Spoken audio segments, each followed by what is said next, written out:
Well, hello on Facebook. Welcome, Facebook audience. Let's welcome them. Let's clap for them.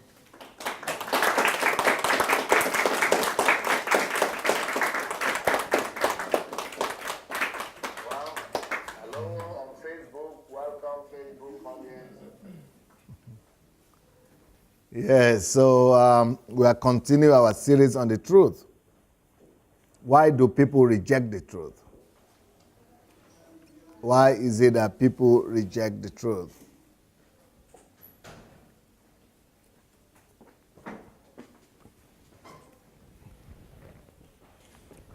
So we're going to continue our classes.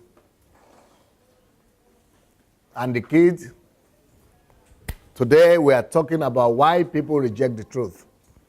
And the reason why people reject the truth that we're going to be discussing today is because they do not understand the truth that you are presenting to them, or the evidence or the proofs that you are using to present the truth to them. So in either of the situation,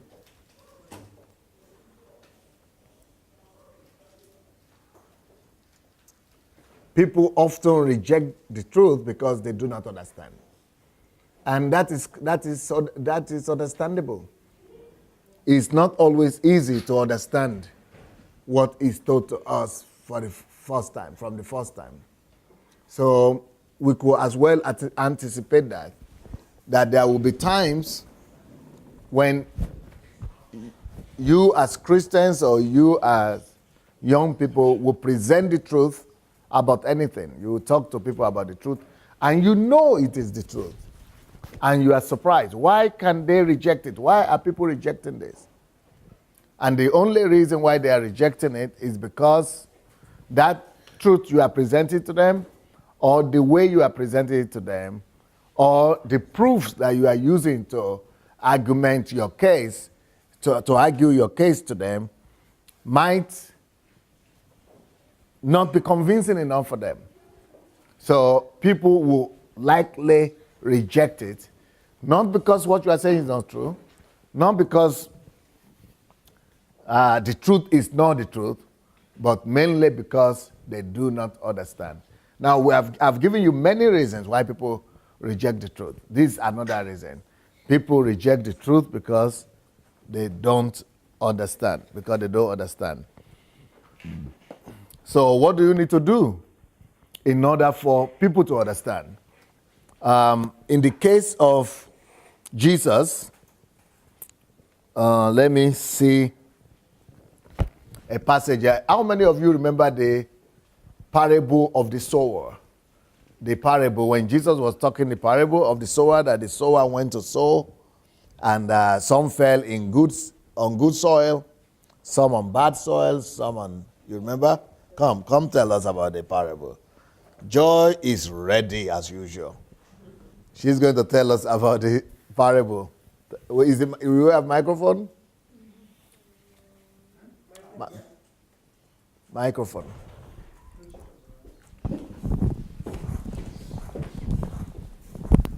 So the farmer was planting one day, and then there was this seed. So the seed is the word of God, and the ground it went on is the hearts of men. So the seed, the farmer was planting one day, and then a seed went on good soil. One went on thorns.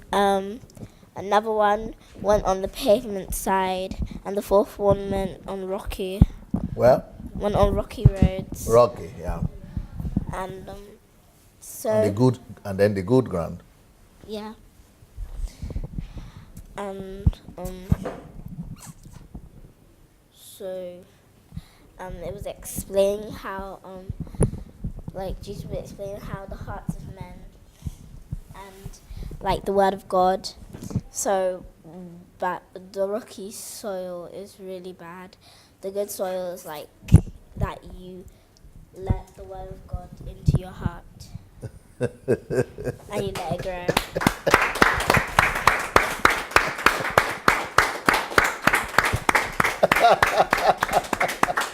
What a miracle child. How did you know all these things? Because in my school.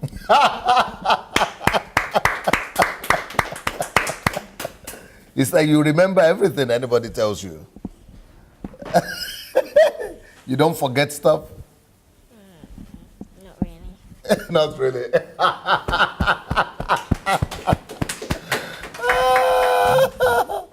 Very good. Good job. Good job.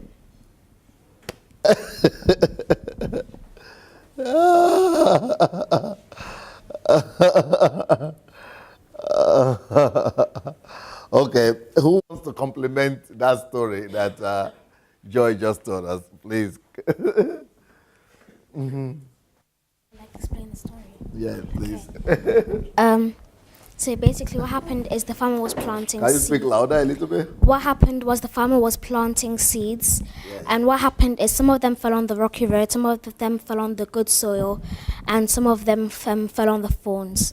The ones that fell on the good soil are the ones that heard the word and applied it to their lives, and the ones that fell on the rocky soil is the ones that heard the word, and they let it come out through the other ear, and they didn't do anything about it.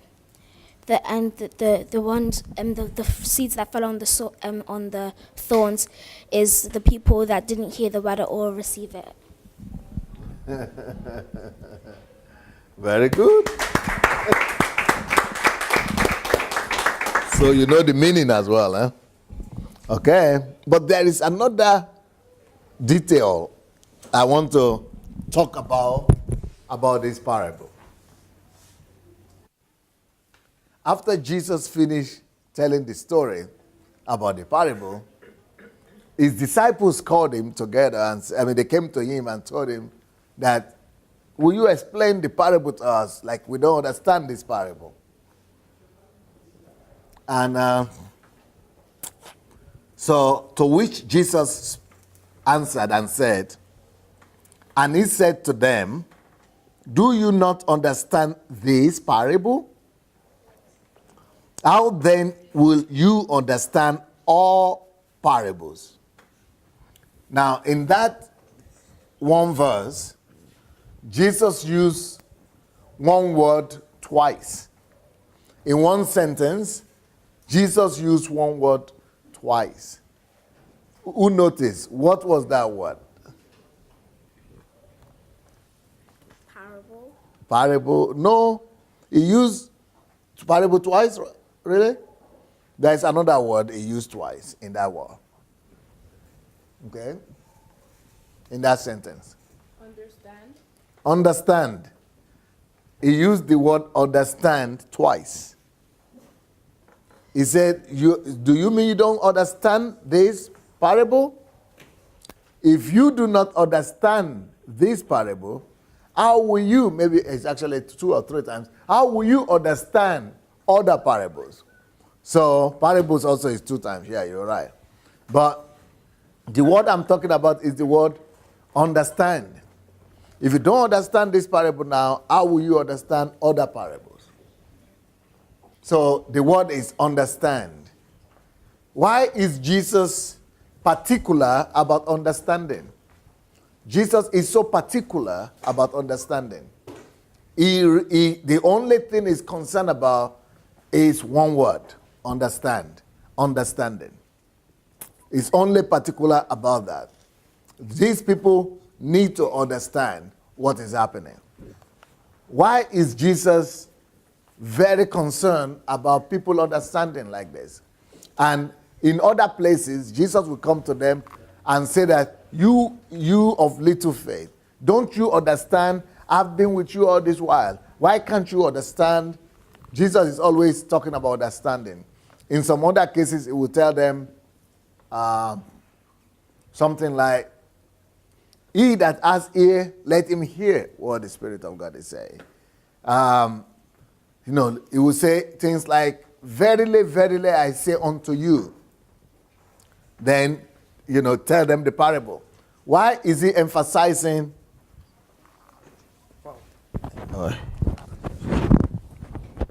Jesus is always emphasizing ears, eyes, and understanding. Those are very important components, very important words, because they are very important because Jesus knows that there is nothing more important than understanding when it comes to teaching.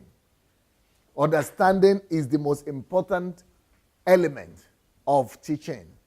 So that's what I'm saying as well, that when you are trying to communicate to people any truth, understanding is the key to communicate truth to people. So whenever you are talking to anybody about truth, don't rush to go talk to people about truth until you work on yourself, on your communication style, and on your communication skills. You need to, first of all, listen to yourself many, many times to make sure that you make it easy. So, for example, whenever you want to communicate any truth or publicly to anybody, sit down in your solitude, repeat that truth to yourself the first time. Maybe you like it. But go back, think about it again and say, how can I make it even better or even easier for people to understand? Once you have come out with easier method, you've added one or two other truths, then repeat it to yourself again with those additional helps that you have added. Once you have done that, think about, is there any way I could still make this even better? Maybe you want to add stories now. Maybe you want to add quotations. Maybe you want to add illustrations. Maybe you want to add statistics. Maybe you want to add figures. Maybe you want to add references. Maybe you want to add inferences.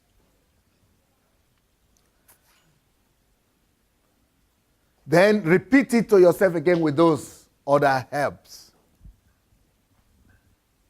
Then choose the one of them that is easiest for you to understand and for others to understand. Before you now know that your sermon or your truth or your word that you want to communicate is ready. It has to be ready, and you have to repeat it to yourself many, many times so that by the time you go out to talk to anybody about it, you are not forgetting anything, and you are having the best variant, the best version, and the most perfect variation of your truth. So when people don't understand the truth that you are communicating to them, it is not always their fault. That is the point I'm trying to make. It is not always the fault of the people that are listening to you. Because if they don't understand what your truth, they will reject your truth. And the reason they will reject your truth is because they do not understand. And if they do not understand, they are not the only ones to blame for it. Sometimes you are to blame for it. Because when they do not understand, it's not their fault. When they don't understand like that, it means that you did not do your job well as well. You didn't do a good job. So, in order for you not to be guilty of them not understanding, in order for you not to be blamed for their lack of understanding, what do? You make sure that you work on yourself and you rehearse the truth that you want to communicate to people the best possible way, to yourself, in your closest, by yourself, and when you are most satisfied, then you go out and talk to people. Maybe you would even like to repeat it until you could repeat it to them and talk to them offhand without reading it and just from memory. But the idea is not to just be able to talk from memory, but the idea is to be able to talk in a way that anybody will understand.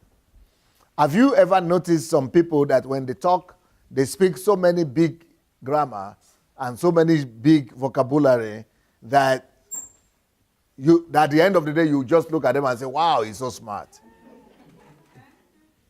By the time it's finished, you look at them and shake your head and say, I will never be able to be like this. Well, that is a bad communicator right there. Because he has been the only one that has gotten the credit, but you didn't understand anything. But if he's a good communicator, even the simplest person there will understand. Or the smallest child there will understand. Even if you are the smallest person there, you should understand what the person is talking about. But if you don't understand, it's not a good communication. So good communication is, don't worry about it, don't worry. So that you will not be the one to cry today. No danger, doesn't hurt. So the good communicator is the one that is able to communicate that everybody at the end of the day says, wow, it is so clear that even a child will understand. That is good communication. Don't ever be under the pressure of trying to impress with your knowledge. When you begin to try to impress with your knowledge, you could do a good job with that. People will clap for you and say, wow, he's so smart. But at the end of the day, they go out and they don't remember anything. So don't try to impress people. Also, don't come to talk to people trying to speak to them all the big grammars that you just learned the last time you studied. Don't try to come out speaking big grammar. Even if you happen to speak big grammar, break it down until everybody understands. So, understanding is key. The goal of your talking to people is for them to understand. So how do you know they understand? People understand when they can implement what you have taught them. The purpose of understanding is to implement, is to perform, is to do what you have taught them. So if the people are saying they understand and they are only able to repeat, then they didn't understand. People only understand when they are able to do as well. So that's why Jesus is very particular about understanding. Now, so Jesus decided to break that parable down to his disciple. And you will see a big difference. If you read that parable, you will see the way Jesus brought understanding to his disciples. So let's read it. In Mark chapter 4, verses 13 downward. And he said to them, do you not understand this parable? How then will you understand all the parables? So, of course, he was surprised that they didn't understand. So what did he do? Did he just get annoyed and turn his back and left? No. When people don't understand, it means it's not just their fault, it's my responsibility to do a better job. So instead of Jesus just turning and saying, you are too dull, I'm leaving, he knew what to do and he did better. And what he did is he started all over again. Now that he started, he was not just telling them the parable, he was explaining every point and every part of the parable. So he says, the sower sows the word. Before he had said the sower went to sow the seed. But now he explained to them that the seed is the word. So he's giving them exact meaning of everything he meant. So that is to bring understanding. So now they know, okay, I don't have to be a farmer. Each time I hear the word, it's the same thing. It could either be in good soil, bad soil, and all that. So he keeps on saying, and these are the ones by the wayside where the word is sown. So the seed that falls by the wayside, he said, when they hear, Satan comes immediately and takes away the word that was sown in their hearts. Wayside. What is wayside? Wayside means on the way. It did not get to destination. Wayside is talking about, when you are going somewhere, the way is for you to take you to your destination. The purpose of a road is destination. But if the thing stops at the roadside, where is the purpose? Where is the destination? It means it didn't get to destination. And Jesus explains to us here, why is it that a seed will fall by the roadside? He said it's because Satan comes immediately and takes away the word that was sown in their heart. Each time you forget a message or a word or a truth that is given to you, and you don't even remember it, you don't remember to meditate upon it, that is roadside. It means Satan is after. Satan is to blame. Satan is after that word, and he has just stolen it away from you. So roadside is the word that does not get to the destination. The destination is that it has to get to your heart. It has to get to your mind, where you are going to process it, think about it until it gets to your heart. And from your heart, it's become your understanding. And from there, you could begin to practice it. But when you don't even remember anymore, that means that word has fallen by the roadside. So, next one, it says, this likewise, that's the second seed. It said, this likewise are the ones sown on the stony ground. That is the second seed. They fall on the stony ground. When they hear the word, immediately receive it with gladness.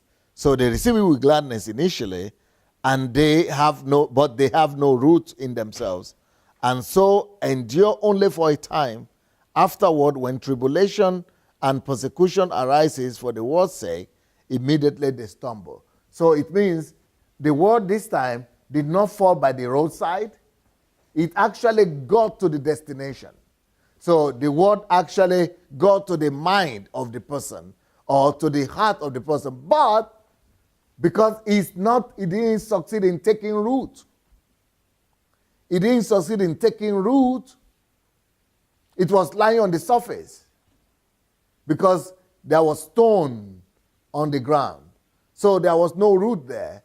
And because of that, the word also was there only for a short time. And trials and tribulations, because it was lying on the surface, went and removed it, and the person loses the word, or loses the truth. Then the one that falls on the tongues, among the tongues, they are the ones who hear the word, and the cares of this word, because tongues are things that are ready to shock it. So those are the cares of this world, deceitfulness of riches, and desires for other things entering in, they shock in the word, and it becomes unfruitful. So there are three things that make people to lack understanding. Three things that make people not to hear or to receive the truth that you are speaking to them. Three things that fight against people's understanding. One, Satan is the one that comes to take what is on the roadside. Second, shallow-mindedness. Shallow-mindedness, because it's a stony place, there is shallow-minded, it's not deep. It didn't go deep.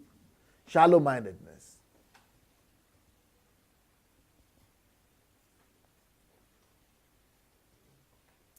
Number three, trials, persecutions.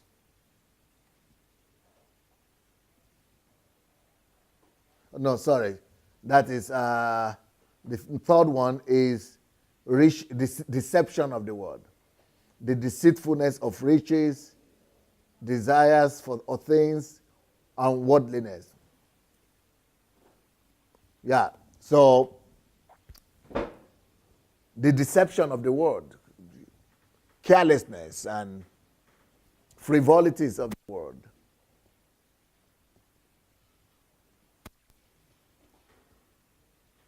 And of course, you have persecutions and trials. So we could say four main things that stand on the way of people getting understanding. That's Satan, number one. Number two, shallow-mindedness. Number three, persecutions and trials. Number four, deceitfulness of riches, the world, desires for things, frivolities of life, vanities of life. So those four things hinder people from understanding. Now, how does that work? How does Satan work? The roadside. The roadside, it didn't get to destination. So let's say we are talking right now, kids. Hello? How does Satan, what is Satan's strategy? Satan doesn't come physically, but it makes the word not to get to the destination, to stop at the roadside.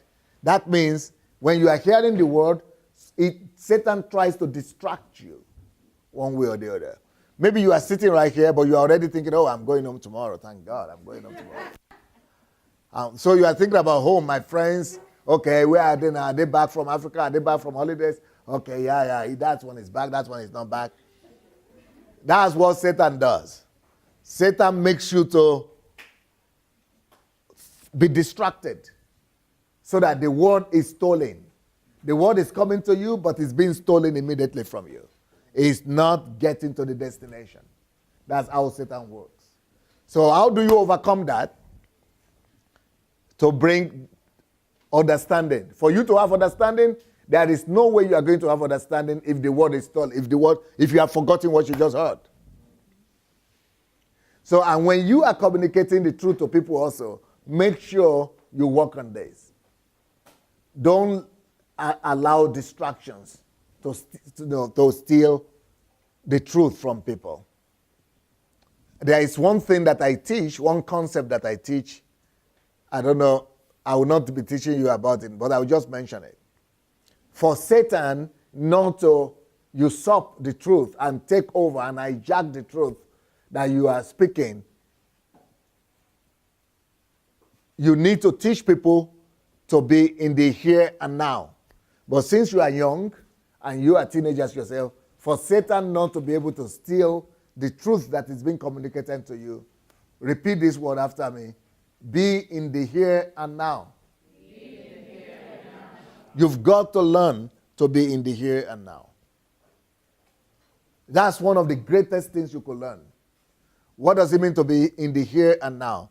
To be in the here and now means that you are not playing with your smartphone while the truth and instruction is coming out to you.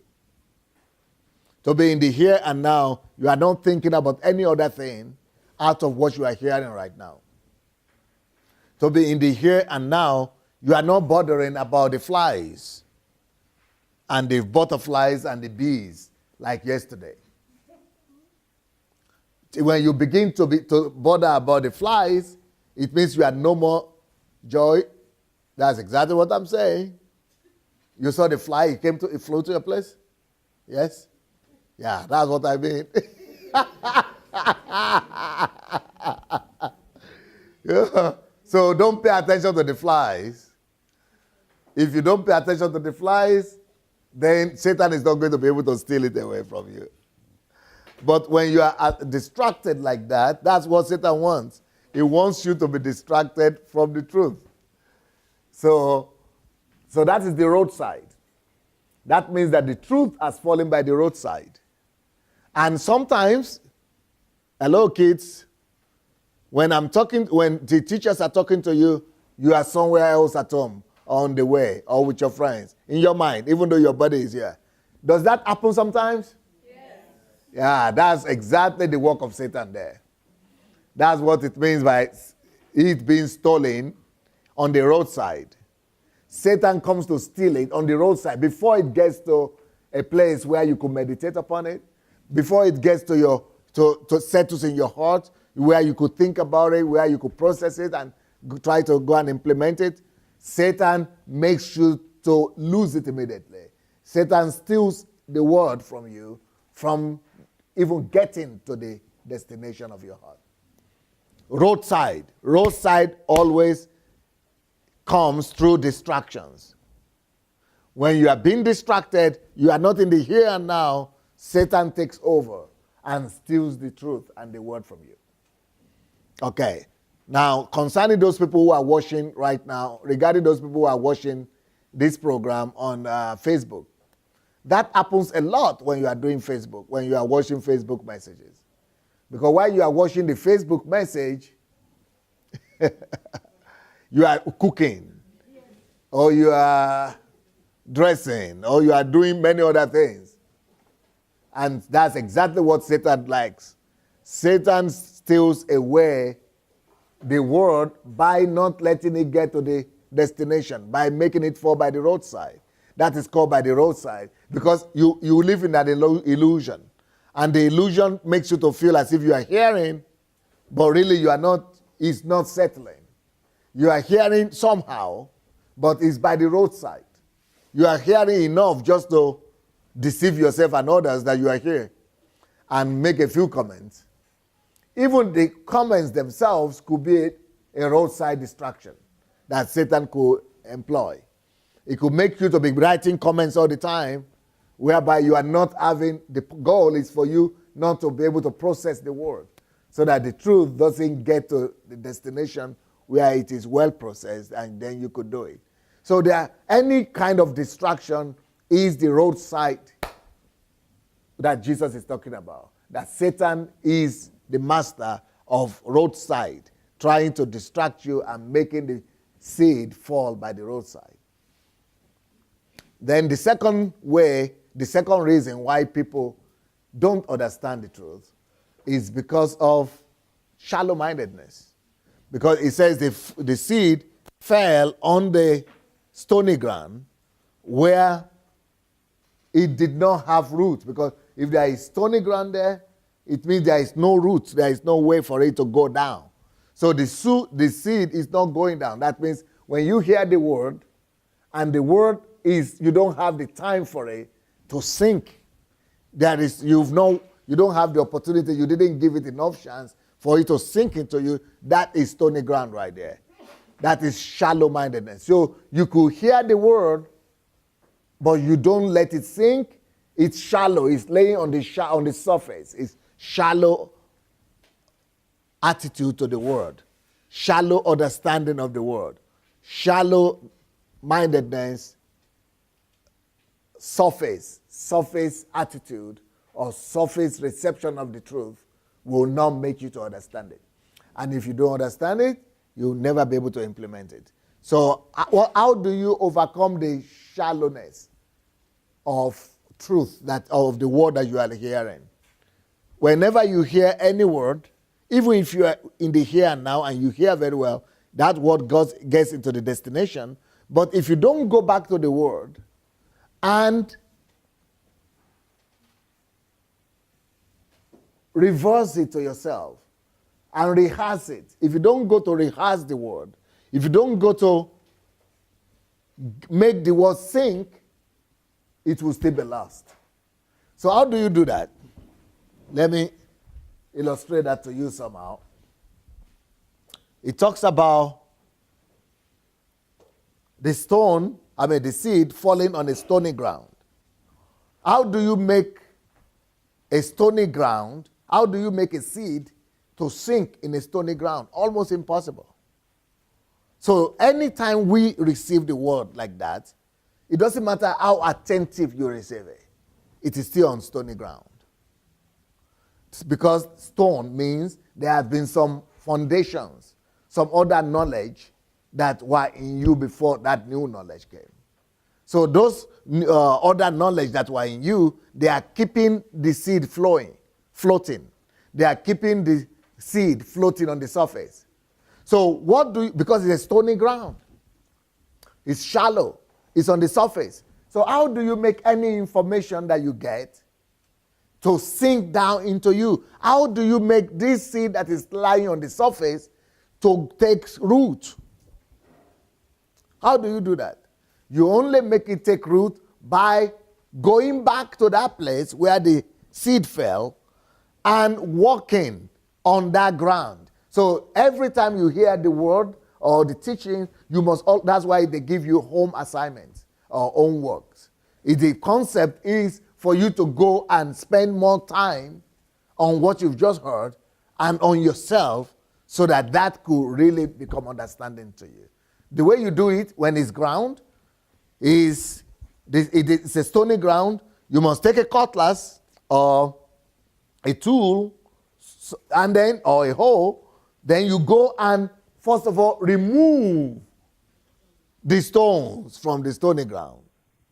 Because beneath every stony ground is a soil. Underneath every stony ground is a soil.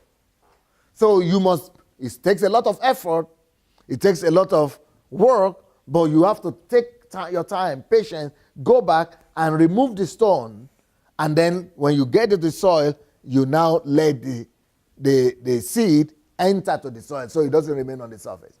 Now, that is for farmers. But for us, how does that apply to you? Each time you hear anything in the class or in the school or anywhere, what you need to do is that you need to go back to that class, to the audio message or to the video message, and begin to listen again. So when you are listening again, you stop it, and you meditate upon what you are hearing. And you ask yourself questions. How does this apply? How can I use this? Oh, I got it now. Then you are removing the stones that were already in you before the truth came. They are the stony ground, the ground that you had before that word came. You are cultivating it by listening over and over and asking yourself questions. You are cultivating you are giving room in your heart and in your soul to it. You are making your heart softer. You are making your mind softer to accept it and to know how to apply it. You are cultivating yourself. You are making the word become flesh in you. You are making it go from the surface, head knowledge, into your heart to become part of you. That is what we call the word becoming flesh. So that word becomes a part of you. The word becomes flesh in you.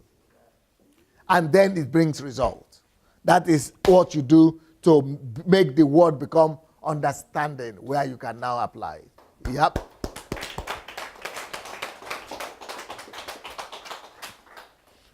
So the fact that the seed fell on a stony ground is not a tragedy. It's going to be a tragedy if the hearer does not take his time and patience to go and walk the ground. If you hear the word, doesn't matter how much word you hear, if you don't always take time, if you don't have the culture of going back to that word and listen again, it's just a waste of time. Just like you now, you've all come here. If you come here the way you are here right now, you hear all these messages, you wrote the exams, you are very happy about it. But if you don't ever go back to listen to the recordings, and I'm sure they're going to give you all the recordings, if you don't go to listen to them again and again, at least one time, to go and meditate over it and repeat it to yourself, it's as good as you've never been here. That thing will lie in you for a week or two. You see, the seed, he said, it will lie on the surface for some time, but for a short time. Then it disappears again. Because it did not get a root. It did not get to the depth of the soil. Then you have to do extra work. So hearing is not enough. For you to get understanding of the truth, you need to do extra work. That's why I'm telling you now. You see what I'm doing with you? I am teaching you how the word and everything we are teaching you this way could become understanding for you to benefit you. Now, when you now get to a place where you begin to teach other people, teach them not just to hear you, but teach them not to be satisfied just hearing. Because I used to be a pastor. I'm still a pastor, but I used to just do pastoring. And I used to be surprised all the time. Why is it that you listen? People come to listen to you, thousands of people. Nobody is doing it. But everybody is just waiting for the next Sunday to come and listen to the next revelation. What is this? Then I discovered that it is not enough to speak. Because as people are listening to you speak, there is a category of them that just roadside category. Another category of them is just stony ground category. Then another category of them is persecution. They will face persecution. That's another category. They are okay, but when they face persecution, they lose it. Another part of them, they are living in the world, the cares of the world and the frivolities of the world. They will go back to the world because they don't live in the church. They only come here once a week. And from Monday to Friday, they are in the world. So the frivolities and the cares and the concerns of the world, they are much more powerful than the one Sunday that I had with them. Because that is every day. They watch TV, they listen to their friends, their relatives. All those things are fighting against the truth that I'm speaking to them on Sunday. But if I teach them to go back, to till the ground, and to keep the word inside their heart, that is why we started doing exams in our church. So because exams have forced them to go back to read because they need to give exams. Because that is the only way for you to make the word or the truth become part of yourself and to bring fruit. So the next category of people that get the word of God or the truth is the category of people where the seed falls among the thorns. When the seed falls among the thorns, those are the frivolities of life and the cares of life and all those things. That thorns are a serious matter. So, but let's look at how do you deal with that? Because people who come to you, they are going to go back to places where there are thorns everywhere. What are the thorns? Temptations, cares of life, concerns of life, worries, problems, attacks, and just worries and frivolities and lust and temptations and all those things are just the real life situation. So how do you help people to overcome that and still make the word become productive for them? Okay, so let's go back to the farmer's scenario like Jesus told us the story. So you sow the seed, you already know how to deal with the stony ground. Now, this seed has fallen among thorns. So what do we do with that? What you do is go back to that ground, pick up your seed, look at the thorns that are there, and the only thing you need to do is to make sure that you have a lot of patience. Take your cutlass, take your hoe, and with a lot of patience, uproot every thorn. Uproot every thorn. Don't cut them. If you cut a thorn and sow the seed, what will happen? It will grow back and shock that seed. So when it comes to thorns, you've got to uproot. But underneath every thorn is what? It's a soil. If you will be patient enough to cultivate and to uproot and deal with the roots of the thorns, you'll find the soil. And your seed will be able to enter the soil and will not be stolen away, and it will also grow and bring forth fruit. You see, it's all about understanding, which means, let's go back to you. How do you apply that to yourself? It means you've just listened to the teachings here. When you go back to London, the first thing you will discover is that a lot of messages were waiting for you. Those are the frivolities and the cares of life. Then a lot of phone calls will begin to come in. I tell you, they will come. They will come. Your friends, oh, where were you? Okay, let's go out. Tell me what has happened. Those frivolities are already attacking you right there. They are already taking you away. The next thing you remember, after you come from McDonald's and from KFC and from casino, I mean, not casino, what? Domino's. People go to Domino's? Okay. After you've gone to a few places like that, you have even, the only thing you now remember is not the word. Okay, yes, I was in Ukraine last week. You only remember that you were somewhere last week. But the word, you don't even remember the speakers, talk less of the words. What is that? That it will happen to you if you don't mind. And even if you are adult, your husband has caused you, oh, go do this, oh, your children, your friends, your church, by the time it's gone. So how do you deal with those thorns? Those are real thorns because you need to go to work, you need to work, you need to get the car, you need to get the fuel, you need to buy food products, you need to cook, they are real stuff. So how do you make the truth take root in you despite the frivolities of life? The same thing. Make sure you have patience. Take your time. Just like when you go to the soil, when you go to the farm and you needed to uproot those thorns, you do it by yourself. It's a time of solitude. It's a time of loneliness. And it's a time of hard work. So also, find some time of solitude.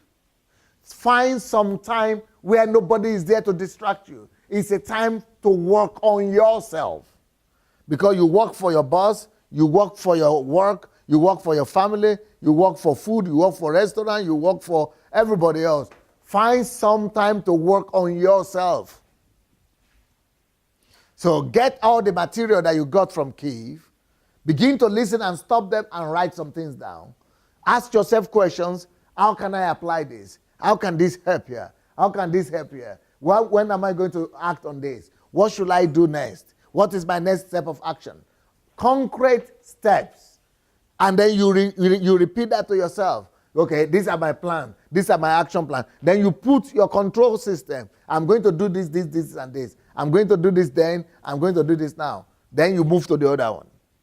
I'm going to do this later. I'm going to do this other time. I'm going to talk over this. I'm going to research more on this. Then you move on the other. So you must have decisions taken upon everyone on each one of the things you've heard today. And when the action plans are already in place, then you move to another one. So that is how you remove the thorns. Then there is another thing you have to do to remove the thorns. You remember, you must remove the thorns from the root.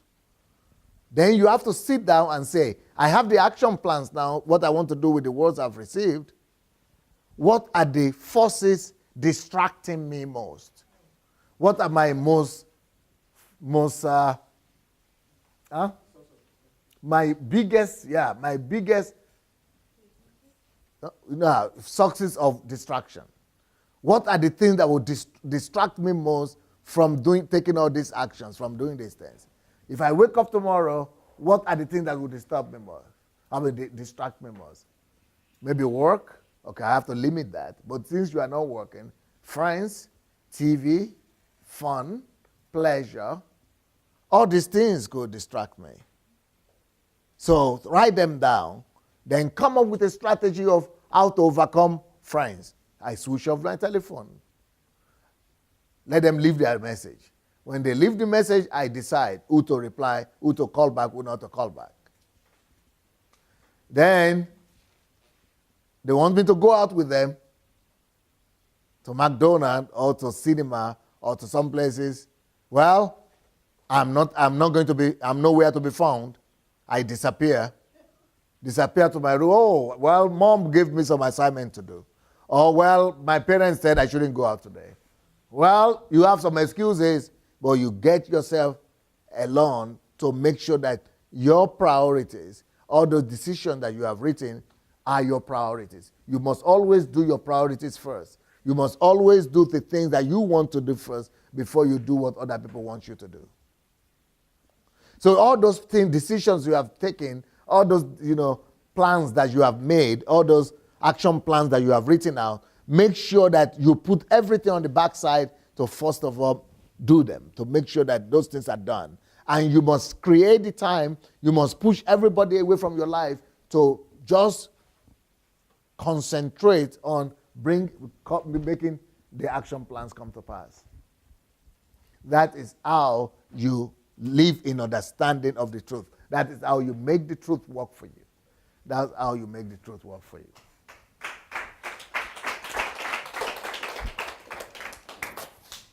Now what will happen is, if you will do that, the truth is established in you, in your system. You have action plans for them. So what then happens when persecutions and tribulations come? Tribulations and persecutions will be coming from outside, but the truth is already established inside. But when the truth was only outside of you, in your head or in your notebook, all the trials and tribulations, you don't have time to ever get there again. But once you have established that truth inside of you, let all persecutions come. You are already grounded, and you will keep on bringing forth fruit. Same thing when frivolities and temptations and anxiety for the things of the world come, you have exactly the right answers because the word has become flesh in you. The responses will be coming automatically from you because you are already established in those truths. But the tragedy of our days is that that parable that Jesus spoke about 2,000 years ago is still as needful today as then. Even it's worse now. And the story has been spoken about, it's been spoken of 2,000 years back. But it's even much more needed, it's much more real today than then. Because today, people just hear, they just listen, but they don't take the pain to really clear the stones, the thorns, and to make the seed get to the destination and really bring forth fruit. That's why churches are full of people who cannot produce results, who don't have results. Because we just teach them and we think once we have taught them or we have spoken to them, we have done our own part. But we must also help them to get to have the culture of making the word get to take a firm ground in the heart of the people. Okay, let me show you some other ways that Jesus dealt with the question of understanding. But before I go, because you are kids, I don't just want to give you too much information. You need to respond so that you don't fall asleep on me. So I want to ask you, what did you understand from what I just told you, how to help yourself understand the truth? Because people reject the truth when they don't understand. But I've just told you how to understand the truth for yourself and how to help others understand the truth. Please come here. The microphone. Where is the microphone? And you who are watching us on Facebook, you can also write us your comments. We will be happy to read your comments here. Yes, Sydney. What you have been saying. Speak louder. What I understand from what you have been saying is that when the devil comes, that when you hear the word, the devil comes to distract you midway, when you're dry, like when you're on your way to the truth and when you're on your way to doing something about it, the devil comes to delay you and to delay you along the way. But how you can fix that is by going back and getting rid of all the rocks and planting it back into the soil and spending some time by yourself and educating yourself, like you were talking about self-education, and so that you can educate yourself more about it and spend some more time alone to learn to like understand it more. Do you really plan to do that when you get back? Yes. You plan to do that? Yes. What, not just from Kiev, what about from class? From school? Yes. You will try to do that now? Yes. Very good. Now your sister is is ready for you now.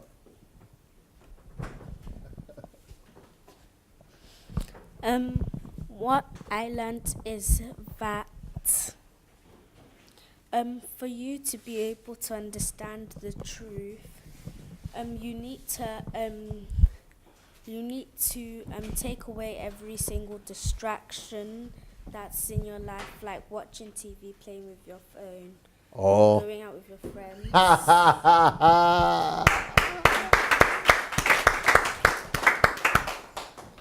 And more, so that you can be able to repeat the word that you have learnt about truth, and so that it will be able to sink into your head and you'll have a better understanding of the truth, and then that way you can be able to teach it to those who are around you.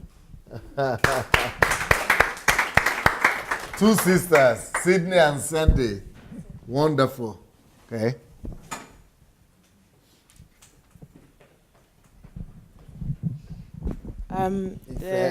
The thing I got from what you just taught is that we have the first responsibility to make sure that the truth is firmly planted in our hearts before we can give it out to anyone. And it kind of reminded me of the verse that says, by their fruits you shall know them. So it's like, unless we plant the truth in us and we can show the fruits of the truth that we've been taught and we understand, no one else will be able to benefit from what, because like you can't give what you don't have. So if we don't have the understanding for ourselves and we don't have the complete knowledge of what the truth is and a firm foundation of how to apply it into our life and how to help others, no one else will be able to gain that from us as well. So instead of blaming others for their lack of understanding, we should like turn the mirror back to ourselves and see if we fully understand it before we teach it to anyone else.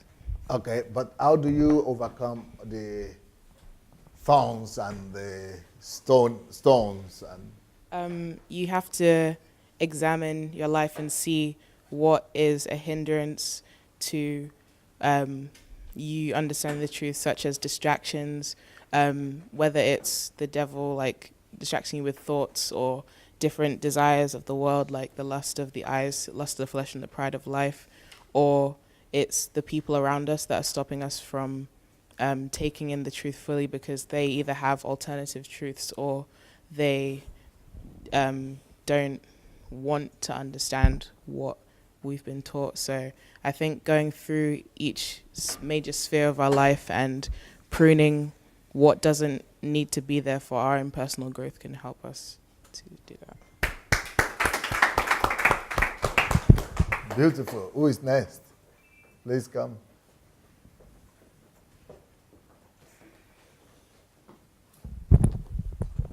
I learned a lot of things about how when you're about how the word that we receive, we have to understand it, and about how we should, and how about when we're communicating, it should be important that other people understand what we're saying.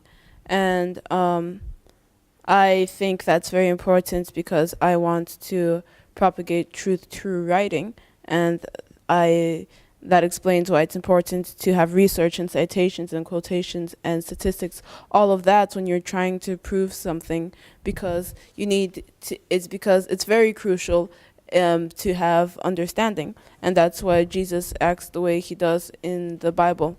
And I learned that the way that we usually live our lives, receiving truths but just reacting passively to them or not really reacting to them, is not how Jesus told us to live, but how Satan would like us to live.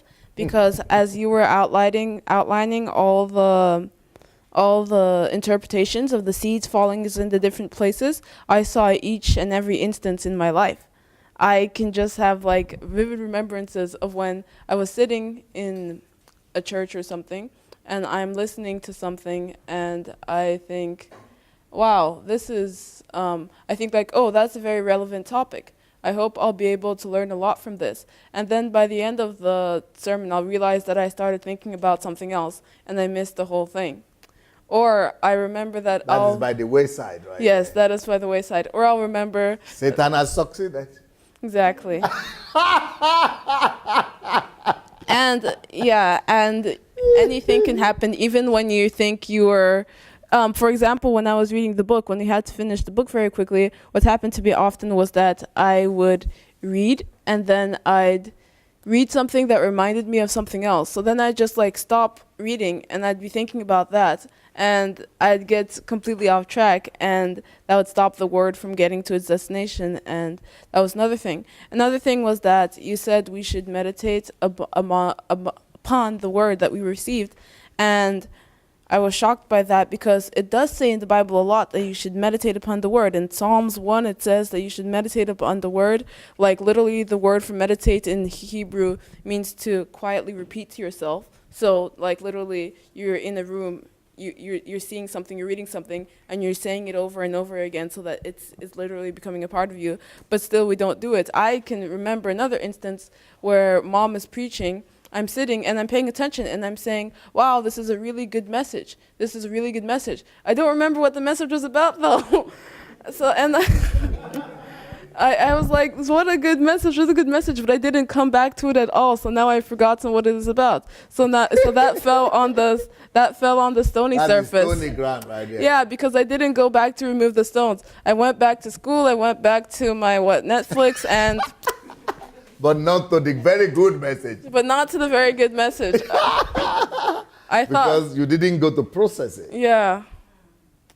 And also there's the things about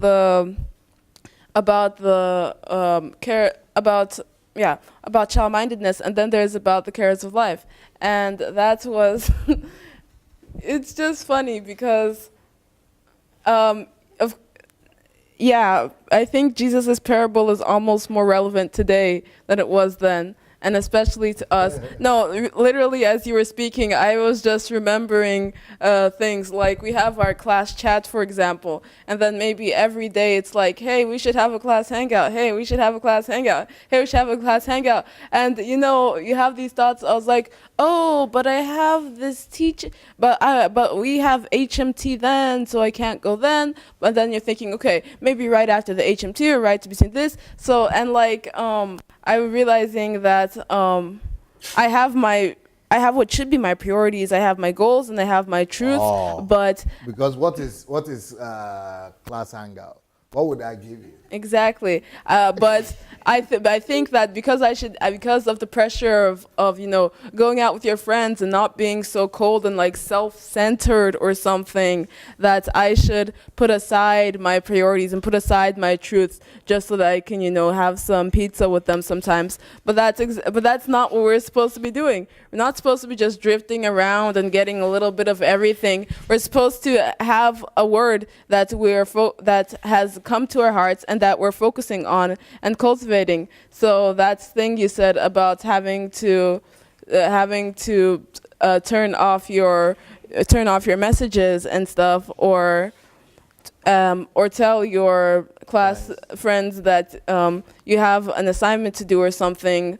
That was really resonating with me because I had kind of started doing that, but then I was having doubts because I was thinking, well, people are complaining to me that I'm not getting their messages. And I was like, but it's been so long since I went on a hangout already. But actually, if I haven't reached all my goals yet, if I haven't followed all my plans yet, then that doesn't matter because I have my priorities and I have the word that needs to get to its destination, and I shouldn't let anything choke that.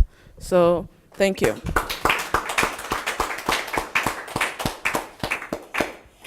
Thank you. Yep. I have a question. Yes, please. Can you do? What if you find that the distraction, like you said, the distraction isn't like so much people coming, external people coming to say, let's do this, let's do that, let's go.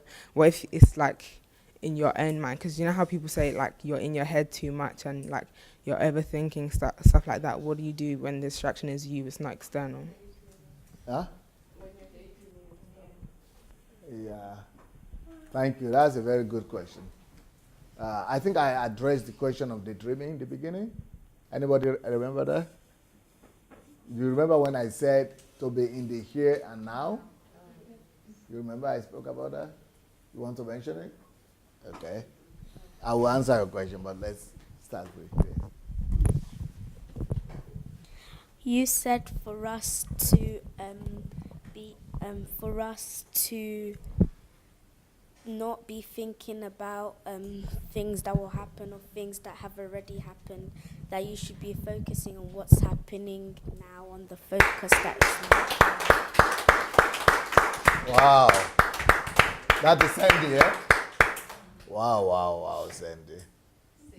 Sadie, beautiful Sadie. Wonderful stuff. That is when I spoke about the first fruit. The first ground by the wayside. That Satan is more interested in that. That you should be all in yourself, all in your own world. And that's when I spoke about some things are happening here, and you might be thinking about going home tomorrow or something. Or it doesn't matter. It doesn't mean that that's exactly what you could be thinking about, but it just means you are thinking about anything other than that particular truth that we're talking about. So that still belongs to the first category when the word or the truth falls by the wayside. When you are into yourself too much, it means definitely the truth is passing you by. And that is exactly what it means that the word Satan makes you to do that so that the word will not get to its destination just by the wayside. It's like you are all there, you know what's happening, you are all inside, it's all happening, but it's not really getting to destination because you are too focused on something else. I like what you said. Not be thinking about what had happened or what's going to happen, but about thinking about what is going on right now. I'm not thinking about myself even. So I must remove myself from the picture. And the only thing I'm concentrating on is that particular truth or word that is happening right now. And then I go back and I work more on it. It is still a form of distraction, but it belongs to the first category when Satan makes people to be distracted by daydreaming or thinking of something else, why the word is just passing near them and around them, and they think it's I'm here, but really, not really. Thank you. Yes, sir. Can you take it to Pastor? Thank you, sir. I just wanted to add one point with young people, especially teenagers. Your explanation about the stony ground was it really sank deep into me. And how you broke it down, that the stony ground sometimes represents your previous knowledge, that's standing in the way of you receiving a newer information or a better level of knowledge. Yep. And a lot of young people come to, we've all been teenagers, I remember when I was 15, I thought, I knew everything that there is to know about the world and about life works. Let's be, I think some of people here parents would probably recognize that sentiment. But it's a very simple, very easy pit to fall into when you're young. To think, I know so much now. How much else is there to know? And that can become a stony ground. That was beautiful. Beautiful. All right. Take it. Okay. I have. Okay. I'm sorry. All right. I have a question concerning multitasking, so-called multitasking, because I think that can be kind of a gray zone. Like you said, lots of people, they think that just by hearing something, they can receive it. So there's a popular practice of listening to a message or like training or something, but meanwhile you're washing the dishes, you're doing homework, or like you're doing something that should require more attention, but you're dividing it between things. And that's also a way that the word is falling by the roadside. But do you think that there are still some situations where it would be better to divide your attention? Or like where you think that, or maybe where you think that whatever the word that is being said, even if you're paying attention to it, your time would better be spent doing something else. So, like, because sometimes if, like, okay, for example, sometimes if I go on a class hangout and I decide that nothing is going on, so I'm going to not pay attention to my classmates, but I'm going to write something. Like sometimes I can do that. Or if I'm in a or if I'm in a company, for example, where they're saying things that I don't really think are worth Your attention. my attention, then I can try to like do something that is worth my attention. Or if I think that, or if for example I'm trying to refresh something, like if I've listened to a message before and I've listened to it a lot and I have some work to do, but in the background also, so that I can like Keep yourself busy. kill two birds with one stone. I'd also refresh that other message. Like, do you think that still it's better to multitask sometimes? So we should do it with wisdom. Just like if we're actually being distracted and not getting enough information from both things, then we should focus on both things. But if it actually is wiser to divide your attention, do you think there are times like that? Or do you think that 99% of the time you should be completely focused on the here and now? Beautiful question. Beautiful. Very needful question. The only problem is that you supply the answer yourself. Okay. So, yes, that's what you see me and mom doing all the time. And let's start with mom.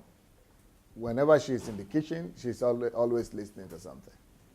But then, what does she do after kitchen? She goes back to the room, sits down with that same material, writing and listening. So she has either she's listening first as a general thing, then she goes back to do thorough work. Or she had listened to it and done thorough work, but then she's doing other things, but she needs to refresh herself. And she's refreshing her knowledge with what she's done. So the most important thing really is not really as much as how you are listening now, but how much of work you do on it later on. But also, it is you should do that definitely when you have already done something, or you know you can combine right now. You can normally combine multitask when the thing you are listening to or what you are doing right now is not too essential. It's not demanding all your 100% concentration, and so you could maintain. So but there are some tasks that would demand your 100% concentration. That is when you would not want to multitask. But when you are multitasking, is when things you are doing are not so fundamentally important, needing your 100% attention.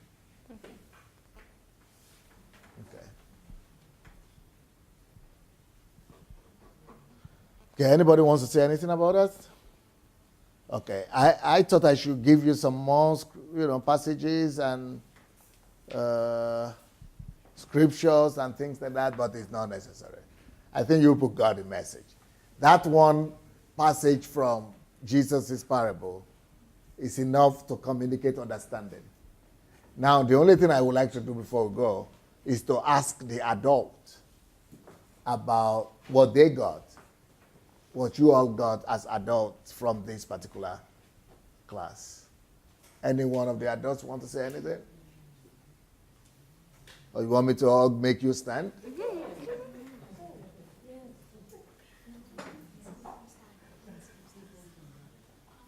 Everyone present, any one of you could talk.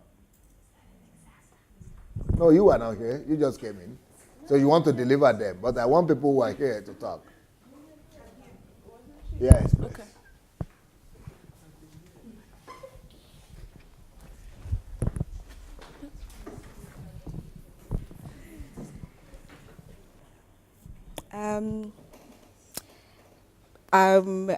As a parent, I'm very pleased with the message the teaching that was taught tonight, because I believe it has clarified so many things, especially the one truth that I think as all parents we are always trying to get across to our children at home.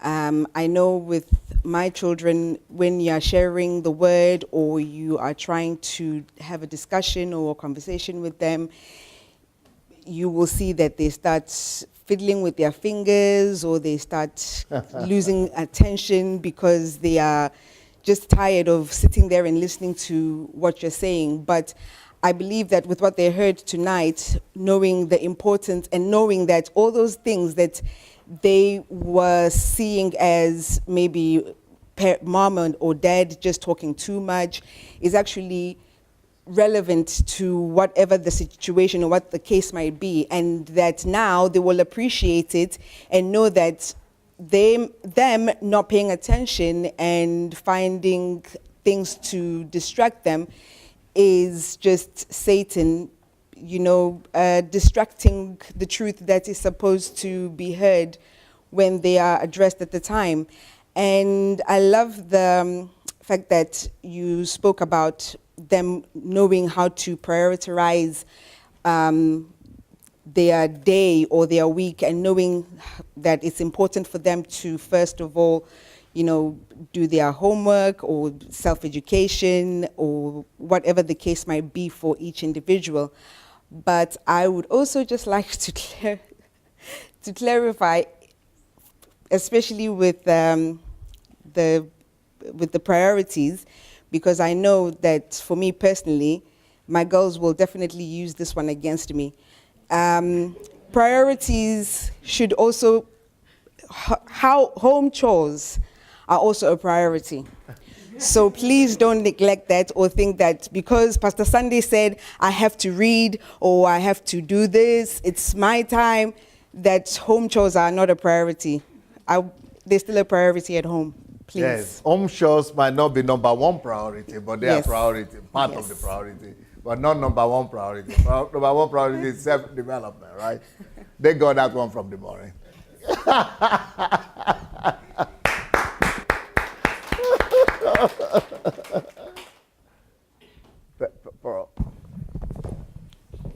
But I wanted the adults to speak. Maybe another adult wants to speak. Yeah, I just have a kind of... I just have a question because I think that lots of us are going to be returning to school. Lots of us are going to be returning to school or going to university this fall. And there's the question of meditating on the word we have received. And that doesn't only apply to spiritual word, I don't think. Anything we learn in school, if we actually want it to stay with us, I realized that we have to go and meditate on it. And that's a revelation because this summer I was trying to study math so that I can be ready for it and be above my level. And I saw that lots of the things that I had learned during the school year, I had already begun to forget them. So I had to refresh that, and then I had to learn the math above.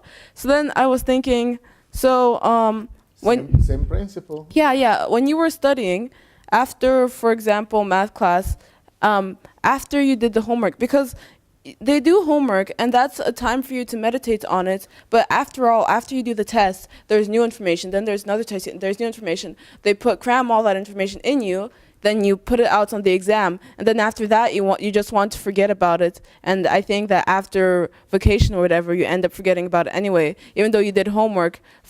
If you work on something intensely at one period, if you don't do it for a long period, you'll forget it anyway. So what advice do you have for things like that? That is natural, but the most important thing is that you make it sink at that particular stage, because that is talking about stages of education and studies. So that particular stage while you are studying there, make sure that you did what you needed to do. Make sure that you make it sink. Then move on to the next stage. But the most important thing is that it's sunk already. Because at the necessary time, at the needed time, those are the things that form your core of who you are. Because they have gone to your subconscious level. So when life demands it, you will see that they begin to prop up, or at least you know what it's talking about, or we have to go back and get it. Okay, thank you. I've been here from the beginning. I don't know why you didn't see me. Yeah. Are you here from the beginning? I saw you coming in. But that was a minute before you started. Oh, yeah. Yeah. Okay. What I got is uprooting the thorns. Hello, everyone. Nikki Ojimadi here. Uprooting the thorns, you know, because we usually cure the symptoms, yeah? But uprooting the thorns and the statement that you made that below the thorn is soil. So that means if you take time and diligence and patience to uproot the thorn, then we are now exposed to the soil that we can plant now the right seed to grow and, you know, to fertilize us or whatever to make us mature. So Same with the stones. same with the stones, yeah. And I must confess I'm one of those that multitask when I listen to messages. Because even if I don't do anything here, I don't get it immediately. So I combine doing things, and it's now left for me to go back, like you said, and listen again to make the message flesh. So that's a task for me. To be, you know, to be more deep in what I learned, to make it flesh, I have to go back again and again and sit down, like you told me the other day, and write and make sure that I Still get the same principle. Yes. Okay.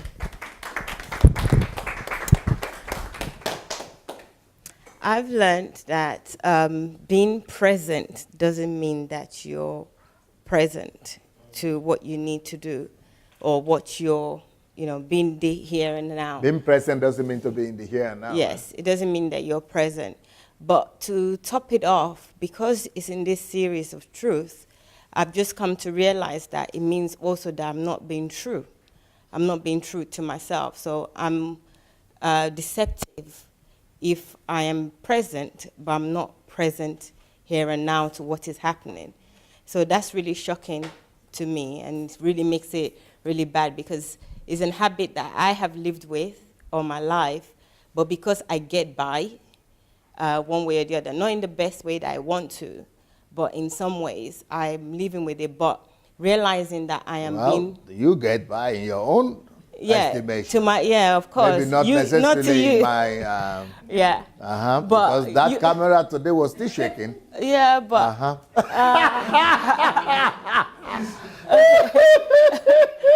That's the story there is that I want to get to the 2% of the world population that are exceptionally good. And if I want to do that, I have to be true to myself.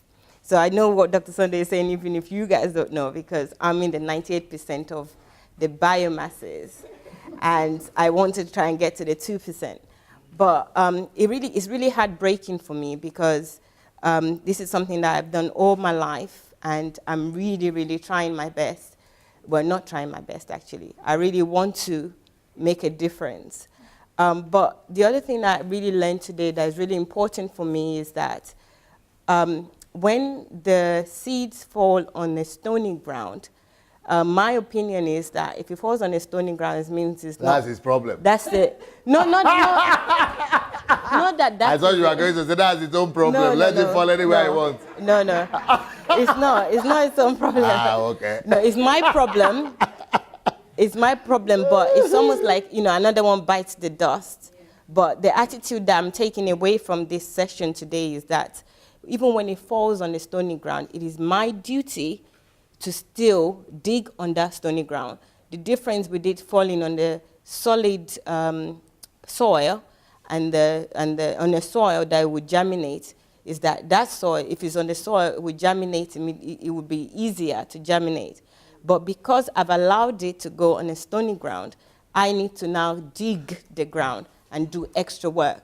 So where I'm thinking it's absolute, when it falls on a stony ground, there's nothing I can do.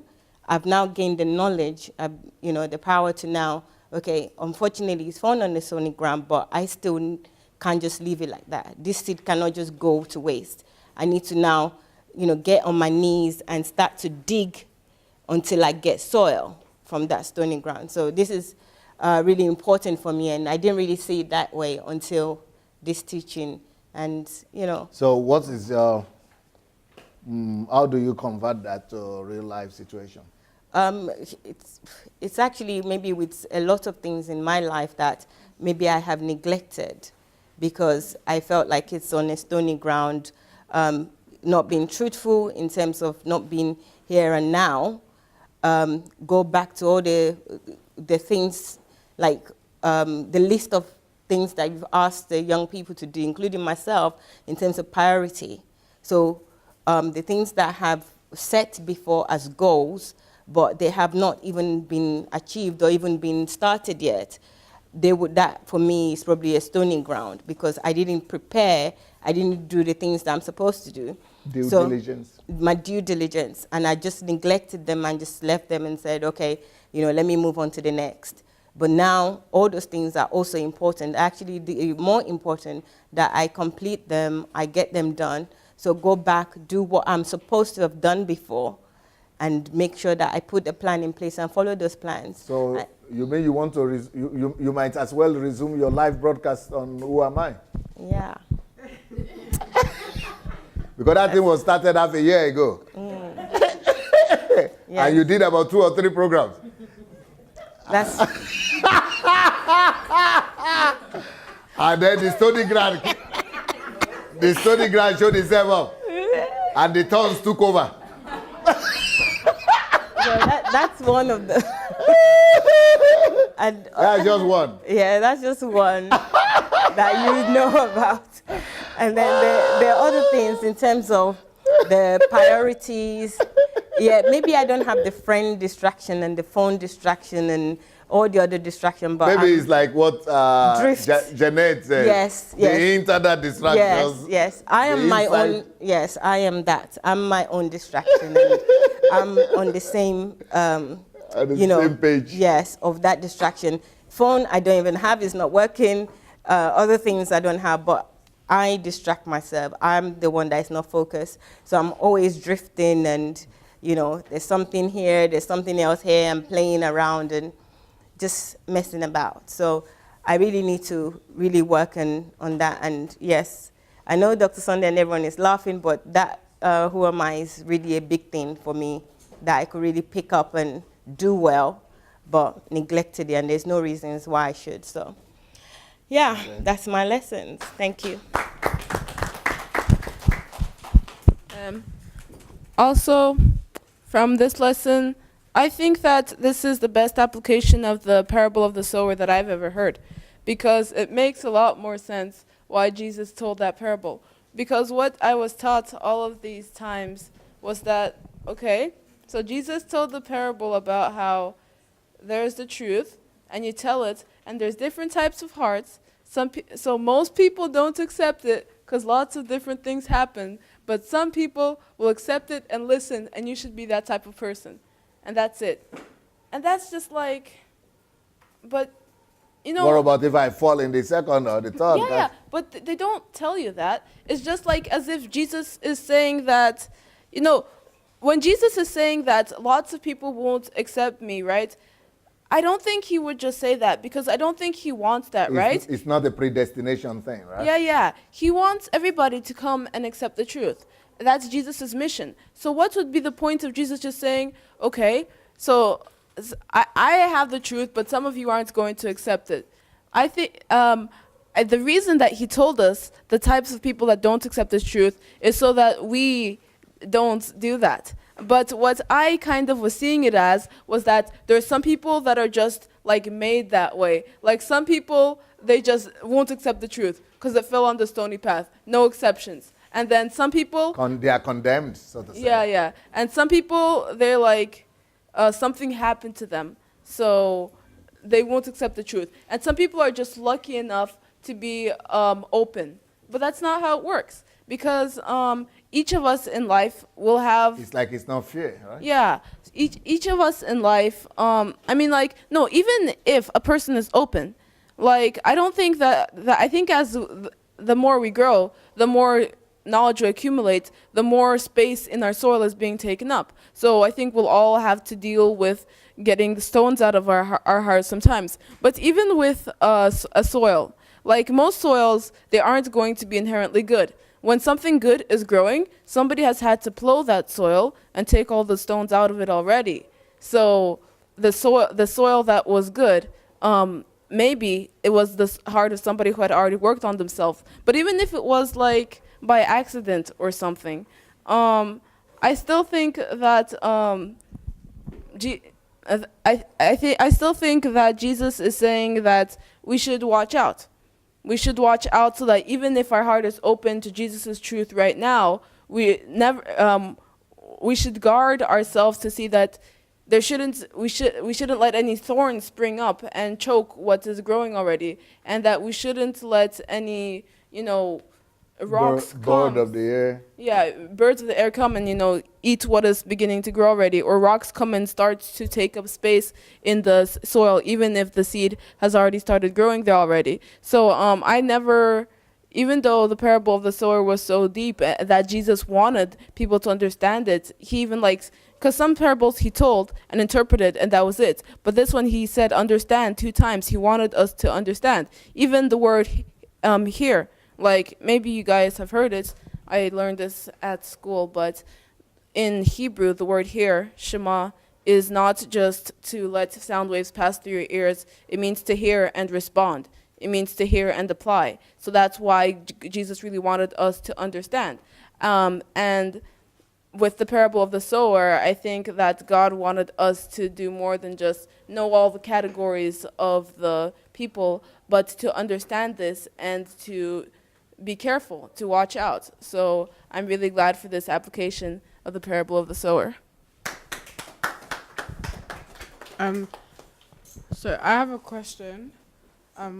What about if you know it and when someone asks you... You might need to stand here. Okay. So what about if you know what to do, and if someone was to ask you, maybe a few months down the line after you've seen it or you heard it, you repeat it back to them, but then you don't apply it, what is that class as? Well, that means the information or the seed is still on the stony ground. So it's on the surface. Anytime the thing is on the surface, when it's not applied, it means it's on the surface. Even though it's in your head, you could still repeat it back to them, but it didn't become flesh in you. The ground is not open to receive it deep into the soil, because it's only when it goes into the soil that it will bring forth fruits. So when it's still in your head, even if you still remember it 100 years later, it will still not bring fruit.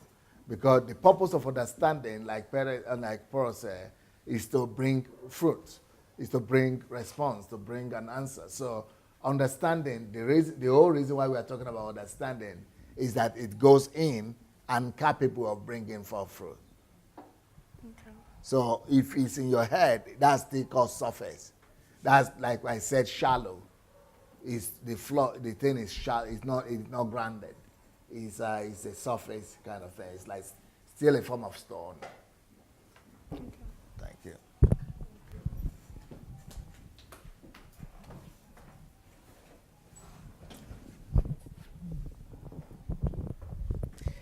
So I want to say that I'm 25 years right now, and I so wish I would have heard that 10 years ago. I wish I was 25 myself. Yeah. I just wish I would have heard that 10 years ago. I can't even remember when I was 25. Yeah. That's how fast time flies. And that's what I realized. I realized that you're also privileged to hear that at this age of yours. Because I'm thinking back to the time where I was 15, and I had this privilege of actually reading one of Dr. Sunday's books, which is called Time is Life. What age? I think I was 15, 16. And I was thinking, because the task that was given to us was to read the book as quickly as possible so that we can learn to be effective. And I was thinking, I had a few books that were given to me. All of them were from Dr. Sunday. And even though it wasn't really made clear to me the value of what we were doing, I was thinking, what is the smallest, the thinnest book that I can use so that I can just finish the task really quickly? And I did. I finished. I was happy with myself, and I thought, I completed the task. And now I'm catching up with what I actually did not read because I was being shallow-minded. I was just adding the head knowledge just so I was able to respond to the questions that were going to be asked afterwards, but I didn't make sure to really meditate on that message, meditate on the information that I got. And all I'm thinking now is that all I'm doing is I'm catching up. I'm just... You've got to do it again. Have to do it again. Something I had before, 10 years ago. So that's all I'm thinking about. I'm just thinking about all the time that I've wasted because I was thinking that I lived the life and I was going out with my friends, I was traveling around, I was having dinners here and there, I was buying clothes, I was, I could also afford it. I mean, I worked for it. It's not like someone came and gave me the money or something and I didn't do anything for it, but I worked for it, but still I wasted what I worked for. And that is just very heartbreaking. It's just heartbreaking. And I really hope that all of you are going to take that into consideration and that you're going to go home and meditate on this and not just take it as one camp meeting that you had throughout your teenage years, because you are going to go back to it. You're going to remember this one day. So.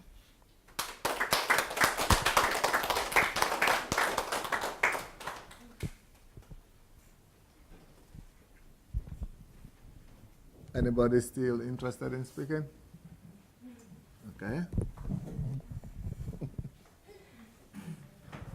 Well, a lot of you are going home tomorrow. So I just want to say that after this HMT and after this message especially, we should probably seriously take initiative to put what we've learned into practice. And I'm just saying this because I've been on a youth HMT before, and I got lots of green dots, and I remember some of the things I did, but I forgot most of the things I did. So I think that we should just think of we should even start thinking, before we even start thinking about what we learned, because we started learning a lot, and I think we should just put aside some time to just sit down in a quiet place, and go through all of that. But before we even do that, let's just start thinking about how we can apply what we've learned here more. Like after I did my presentation, for example, some people were coming to me and saying, I wish you'd teach this to people. You should go and teach this in your school. You should go and do this and stuff. And well, maybe I will do that. But for example, the book, I think if we're not, the book Life is an Opportunity is the first book we read, and How to Create Your Own Net Worth is what we're reading now at the HMT. I'm just talking because we're finishing the HMT. I think we should go, especially if we've bought the book, I think we should go back to it and do all the practical tests and examinations again. And maybe you should do a book review of it. Maybe it will just be for yourself, like a book report that we do in school sometimes, but just that you can refresh everything you've gone through until you don't forget it because you had to read it so quickly. Maybe you should do a book report or something, or maybe you should challenge yourself to convince a friend to read it, or maybe if you do TV, yeah. But if you're more confident, then I think you should try to do a live broadcast or something. And since some of you are young, and because making videos might be a little bit stressful, I think if your parents were here and if they bought the book for you, then you guys could all do that together, or you guys could just have a discussion about the book, or you guys could just have the tradition of reading more books of Dr. Sunday1 or any Christian books or any self-help books and having discussions about them, or writing reports about them, or making videos about them. I think making videos is good because it will force you to put out it will force you to do a good job, and more people might be able to be reached by it. But I don't know what is more comfortable for you, because it's more important for the word to be rooted in you first before you send it out. But I'm just saying that everything that we've learned here, let's try to apply it. What what Pastor Bose taught about, that we should see ourselves in the future and write out all of our goals. I think we should definitely do that. Like for me, for example, I don't want to think about university because it seems hard. But I am going to do it, and I'm going to write out exactly what I want to do, and I want to become more and more specific with my goals, how much I want to earn, when I want to achieve this, what influence I want to have. And I just encourage you to do these things. Whatever will help you to remember and to meditate upon these things. Like maybe you'll take little part at a time. Maybe you'll just take some principles that Pastor Sunday outlined, or that Pastor Chris outlined, or that any of our teachers outlined, and you'll write them out and paste them around your room, so that put them up around your room, so that every day you'll encounter them and every day you'll be forced to think about them. Anything that causes you to come back to it over and over again, you don't have to go through it immediately, because even if you focus on it for a short time, you'll forget it. But just so that we can start thinking of how we can seriously apply this, because like Julie said, we are having this amazing opportunity right now, and it would be a big tragedy to waste it. So thank you for listening. Brilliant, brilliant. Well said. Well said. Okay, girls and boys, it's like I've heard you long enough. Tomorrow I'm going to have a long day with you, I guess. It's going to be a long day with you tomorrow. I don't know if what I did in the morning is going to be uploaded yet tonight. Are you going to upload the YouTube, the morning session? Who am I and why am I here? The morning session is already uploaded. Because Zoe and Pro, you are not there in the morning, so you will need to catch up with those. And the first one too, that we missed out. Okay. Before tomorrow, so that you are able to catch up and know what we're talking about. So, thank you, girls and boys. Go get your night's rest, and I will see you tomorrow morning.